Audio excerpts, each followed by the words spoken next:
আজকে অনেক দিন পরে থুফু কিনলাম। আমরা কোরিয়াতে এটাকে বলি দুবু। আপনাদের দুলাভাই যখন বাসায় আসছে তখন অবশ্যই থুফু কিনবো। এইটা দিয়ে একটু স্যুপ করা হবে। তা আমরা এই দুবুটা যখনই কিনে নিয়ে আসি দেখেন এর ভেতরে যখন খুলে দেখি পানি, প্রচুর পরিমাণে পানি থাকে। আর এই থুফুগুলো কিন্তু আপনারা অনেক ধরনের পাবেন। মানে নরম, বড় বা ধরেন একটু শক্ত টাইপের বা শক্ত তো হয় না। ঠিক এইরকমই নরম হয় কিন্তু এর থেকে আরও সফট পাবেন।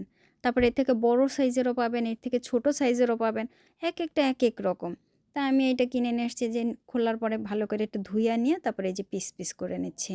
তা এইটা দিয়ে না অনেক সময় ভাজা করা হয়, স্যুপ করা হয়, চিগে মানে অর্থাৎ যে কোনো স্যুপ খাবারের সাথে দেওয়া হয়। আবার আরেকটা জিনিস হয়, যারা জেল খেটে বের হয়, জেলের আসামি জেল খেটে বের হয় তাদেরকে প্রথমে জেলের বাইরে থেকে আসার পরে এই দুবু বা থুপু খাইতে দেওয়া হয়। যেন তারা আর কখনো ওই জেলের যাওয়ার লাগে না বা কোনো খারাপ কাজ যেন না করে। বাইরে বেরোনোর সাথে সাথে যারা পরিচিত সবাই থাকে বা যায়, অনেক সিনেমাতেই দেখবেন যে হাতে করে প্যাকেটে করে এই থুফু নিয়ে গেছে, তাদেরকে খাইতে দিচ্ছে। অনেক সিনেমাতে দেখা যায় যে যেই থুফু নিয়ে যখন জেলের বাইরে গেছে, কেউ বের হয়েছে, খাইতে দিছে, একেবারে মুখ ভর্তি করে নিয়ে এক কামড় দিয়ে খেয়ে নিচ্ছে। স্বাদ কেমন? স্বাদ ভালো। এই যে বিন দিয়ে তৈরি করে তো, সয়াবিনের এই বিন দিয়া।